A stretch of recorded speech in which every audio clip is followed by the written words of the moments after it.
San Francisco has shaped me more than any other city. I first came here in the 70s as a kid. I had grown up in Los Angeles and, well, this was not Los Angeles. My first grown-up job was here, in the financial district, in the historic Mills building. After that, I started two of my own businesses here.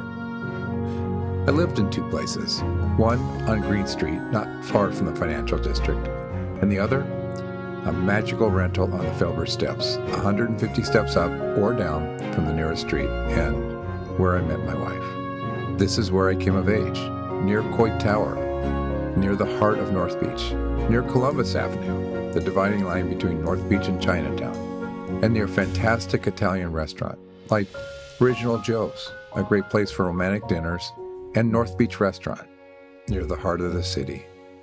San Francisco is beautiful. To me, it's not just a place I visited, it's a magical city that has shaped who I am.